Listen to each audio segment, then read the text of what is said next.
Question 511. An investor purchased a property with a price of $250,000, using financing in order to make a $25,000 down payment. 6 months later, he sold the property for $300,000. This is an example of A. Marginalization, B. Leverage, C. Down payment downsizing, D. Steering. Correct answer is B. Leverage. Marginalization refers to the process of being relegated to an unimportant or powerless position within a group or society. It's not related to financial investment strategies. Down payment downsizing isn't a standard financial term. It might vaguely suggest making a smaller down payment, but it doesn't describe the overall investment strategy illustrated in the example. Steering is an illegal practice where agents guide buyers towards or away from certain neighborhoods based on protected characteristics like race or ethnicity. It's unrelated to investment returns based on financing. Leverage in real estate refers to using borrowed funds, financing, to increase the potential return on an investment. In this scenario, the investor controlled a $250,000 asset with only $25,000 of their own capital. The remaining $225,000 was financed. By selling the property for $300,000, the investor made a $50,000 profit on their initial $25,000 investment, resulting in a significant percentage return due to the use of leverage.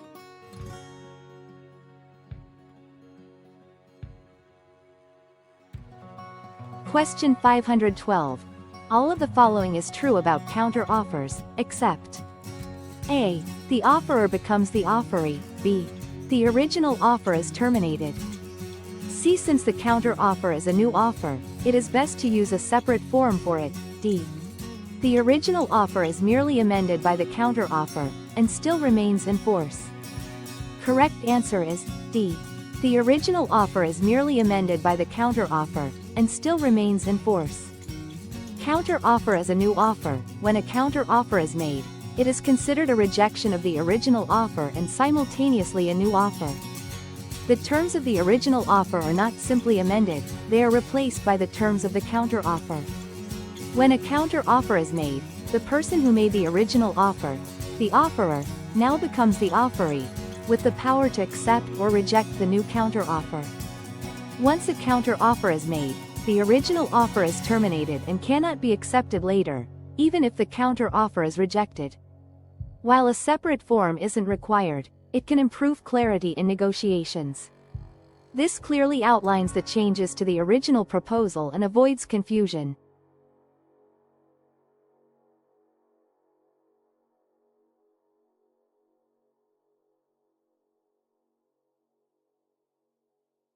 Question 513.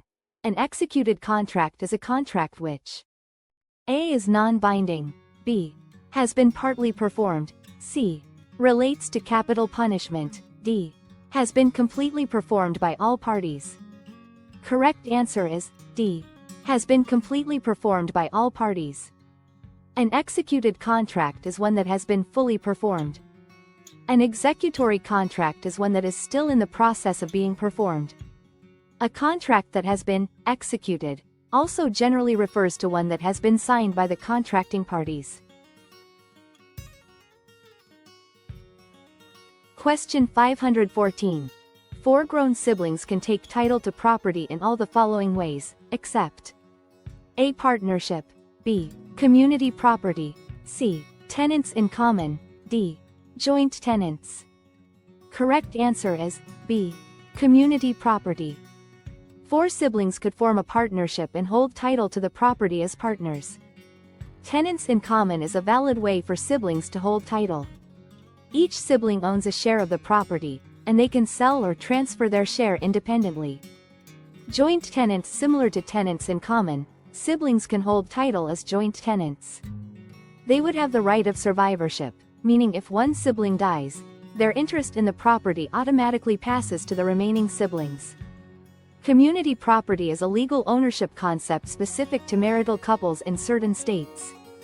Since the question refers to siblings, community property wouldn't apply.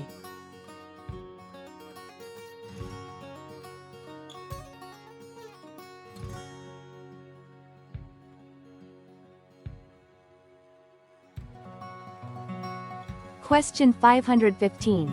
A protection clause would probably be included in A. Purchase agreement, B. Listing agreement, C. Escrow report, D. Title search. Correct answer is B. Listing agreement.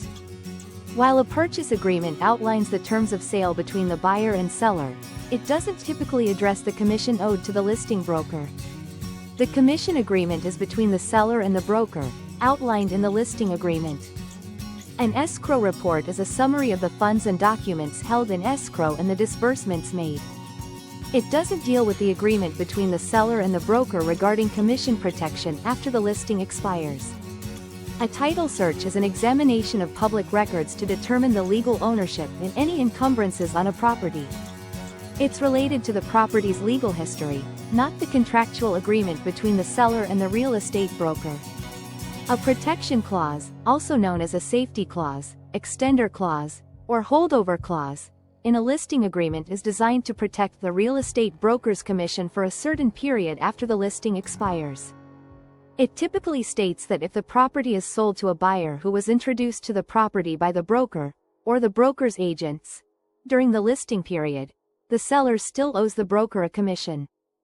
This prevents sellers from waiting out the listing period and then selling directly to a buyer the broker procured to avoid paying the commission. Question 516. An escrow officer is generally authorized to A. Recommend the best financing options to the buyer, B. Suggest to the seller that he reconsider the payment arrangements as they seem unfair, C. Hire the new home security company for the property, D. Prepare the estimated closing statement. Correct answer is D. Prepare the estimated closing statement. An escrow officer is a neutral third party responsible for facilitating the real estate transaction according to the instructions provided by the buyer and seller in the escrow agreement.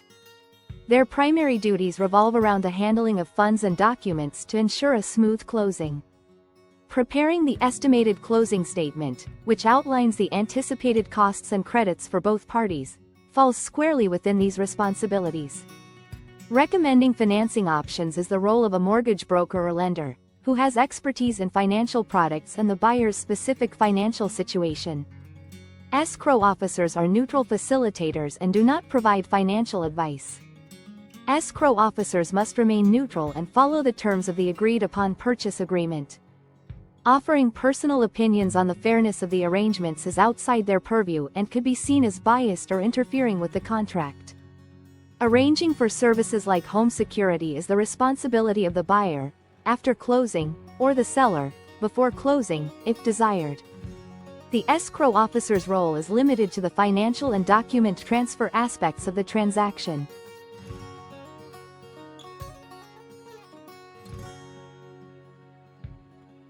Question 517.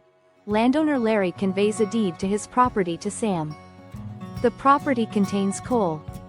Sam now owns the right to extract and sell the coal, unless the A. Mineral rights were reserved by the former owner, B. Mineral rights were recorded, C. Mineral rights were previously sold to another party, D. Both A and C. Correct answer is D. Both A and C. When Larry conveyed the deed to Sam, Larry could have explicitly reserved, kept back for himself, the mineral rights. If this reservation was clearly stated in the deed, then Sam's ownership would not include the right to extract and sell the coal. If, prior to conveying the property to Sam, Larry had already sold the mineral rights to a third party, that third party would retain the ownership of those rights. Larry could only convey the rights he still possessed. Sam's new deed would be subject to this prior sale. While recording the mineral rights provides public notice of their ownership, the act of recording itself doesn't determine who owns them. The ownership is established by the conveyance documents, reservation in Larry's deed to Sam or a prior sale to another party. Recording simply documents that ownership. Therefore, Sam would not own the right to extract and sell the coal if Larry had either reserved those rights in the deed to Sam or had previously sold them to someone else.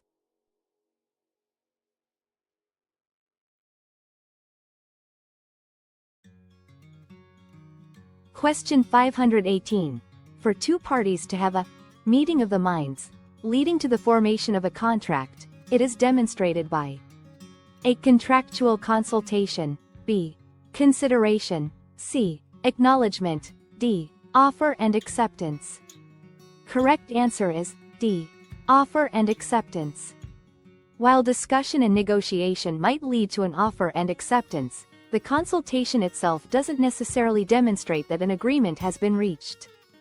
Consideration is the something of value exchanged between the parties, which is a necessary element for a valid contract, but it doesn't directly prove that the parties had a shared understanding of the terms. An acknowledgement is often a formal declaration that someone has signed a document, but it doesn't inherently prove that there was a mutual understanding of the contract's substance. A meeting of the minds, also known as mutual assent, signifies that both parties to a contract understand and agree to the fundamental terms and obligations of the agreement. This mutual understanding is typically demonstrated through the process of 1. Offer. One party proposes specific terms and conditions. 2. Acceptance.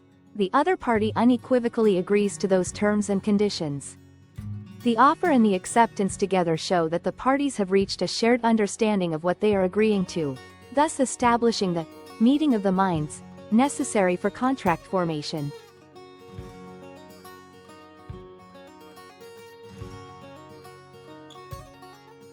Question 519.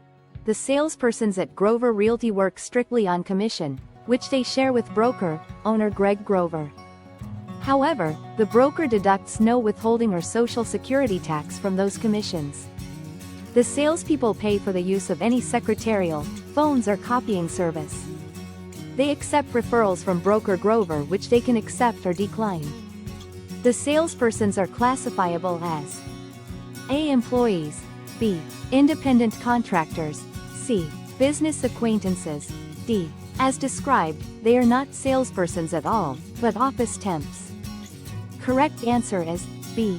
Independent contractors. The lack of tax withholding and the responsibility for office expenses are inconsistent with employee status. Business acquaintances is too informal and doesn't describe the structured working relationship within a real estate brokerage. There is clearly a business agreement in place for commission sharing and property representation. Several factors point towards an independent contractor relationship. 1. No withholding or Social Security tax. The broker's failure to deduct these taxes is a strong indicator that the salespeople are being treated as independent contractors, as these deductions are standard for employees. 2. Paying for services. Employees typically do not pay for office services like secretarial support, phones, or copying. These are usually provided by the employer. The salespeople bearing these costs suggests they are operating more independently. Accepting or declining referrals. The ability to accept or decline referrals indicates a level of control over their work that is more characteristic of independent contractors than employees, who are generally expected to follow assignments from their employer.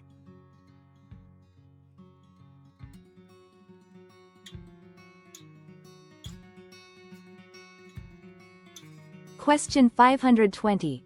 A habendum clause is usually found in A. Mortgage, B. Land contract, C. Escrow account, D. Deed.